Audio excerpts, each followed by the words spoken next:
जब मैं एक बोर्डिंग स्कूल में पढ़ रहा था तब एक ऐसी घटना घटी जिसने मुझे आज तक सनसनी खड़ी कर दी है।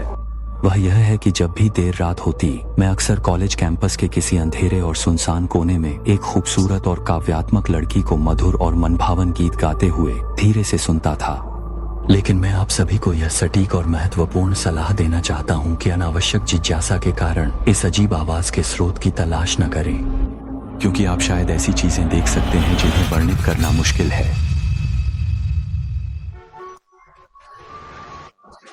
साल 2018 में उस विशेष समय के दौरान मैं गुइझोउ के एक बोर्डिंग स्कूल में पढ़ रहा था।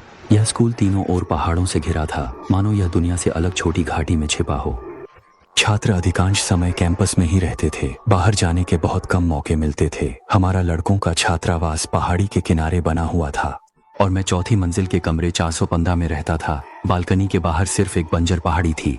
पहाड़ी पर देखने में कुछ भी खास नहीं था, केवल कुछ गहरे हरे पेड़ और कठोर चट्टानें ही थी। शायद एक या दो शापित सांप भी कहीं छिपे हुए हो सकते थे।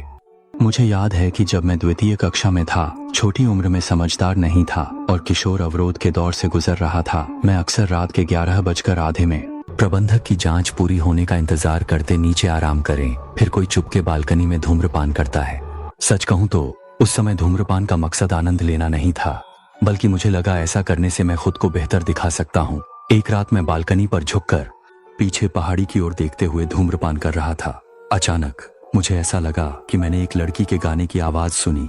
उसकी आवाज कभी दूर और कभी पास, लुप्त और प्रकट होती रही। मैंने पहले सोचा कोई रात में चल रहा है, इसलिए मैंने ज्यादा ध्यान नहीं दिया। लेकिन धीरे धीरे मुझे कुछ अजीब महसूस होने लगा। वह आवाज पहाड़ों से आ रही थी, जो मुझसे लगभग 20 मीटर की दूरी पर थी। जब मैंने फिर से बहुत ध्यानपूर्वक और धैर्य के साथ सुना तो पाया कि वह आवाज गाने की तरह नहीं थी, बल्कि उसमें किसी लय के साथ गूंज रही थी। अफसर, मैं साफ नहीं सुन पा रहा था कि वह कौन सा गीत गा रहा है, लेकिन वह आवाज बहुत ही सुंदर थी। उस समय मुझे भी नहीं पता था कि क्या हो रहा है। मेरा दिमाग बिल्कुल खाली था। मैं अचानक एक मोहभंग की अवस्था में पड़ गया। इस तरह मैं बालकनी की ओर लगातार खोया रहता था। यह लगभग आधे घंटे तक चलता रहा। धीरे धीरे मैं और भी अजीब लगने लगा। अगर यह कोई व्यक्ति होता तो एक अकेले व्यक्ति द्वारा इतने लंबे समय तक हम्मा रहा होना संभव नहीं था, और यह सब आधी रात में हो रहा था। क्या किसी ने पहाड़ में रिकॉर्डर चला रहा होगा? यह भी ज्यादा संभावित नहीं है, क्योंकि सुनने में बिल्कुल असल में कोई गुनगुनाता लग रहा था। उसी क्षण मेरे मन में एक अजीब सी डर उत्पन्न हुई।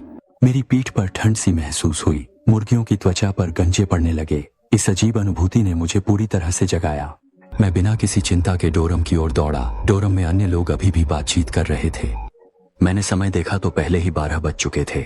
मैं आमतौर पर उनके साथ ज्यादा संवाद नहीं करता, लेकिन इस बार मुझे उनकी बातचीत में बाधा डालनी पड़ी।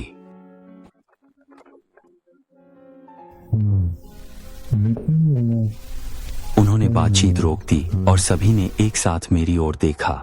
मेरे कैमरा दोस्त के चेहरे पर भाव आश्चर्य से भ्रम में बदल गया। तुम क्या कहना चाहते हो? गाना? अब मुझे इसकी परवाह नहीं रही, इसलिए मैंने अपने एक कैमरे वाले अच्छे दोस्त को खींच लिया। बिल्कुल उसे बिना किसी झिझक के बाहर खींच लिया, लेकिन बाहर जाने के बाद वहां फिर से पूरा मौन में डूब गया। मूर्खतापूर्ण आवाज भी बिल्कुल खत्म हो चुकी थी और मेरा कैमरा वाला दोस्त पूरी तरह से उलझन में पड़कर मुझसे पूछने लगा, यार तुम एक भूत कैसे देखे हुए लग रहे हो?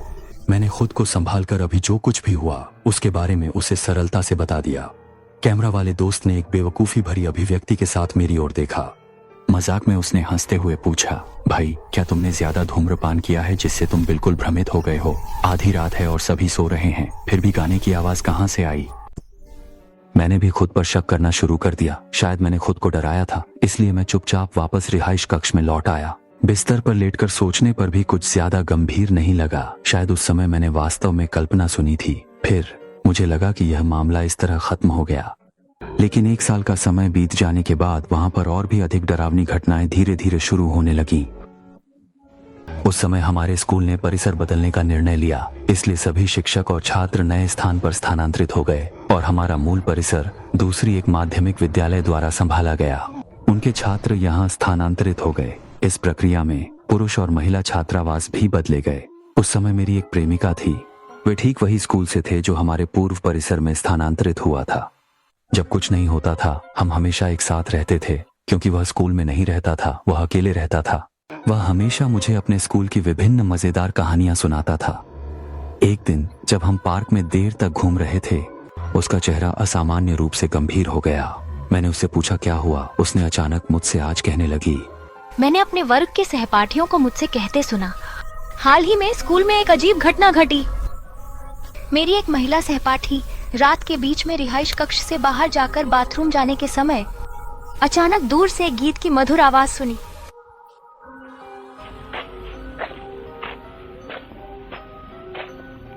यह कौन है?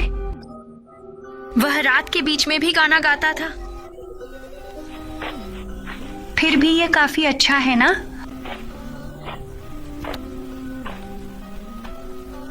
ये कौन है?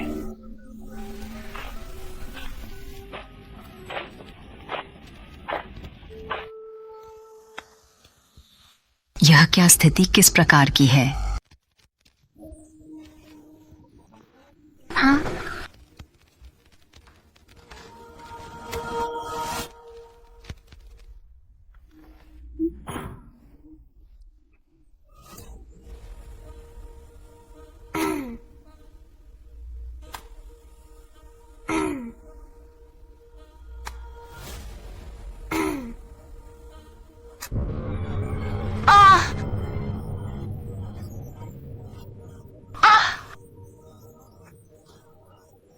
मेरी प्रेमिका कहती है कि अब जो लड़कियां छात्रावास में स्थानांतरित हुई हैं, वे अकेले बाथरूम जाने से डरती हैं। रात को बाथरूम जाने के समय हर बार उन्हें साथ में जाना पड़ता था।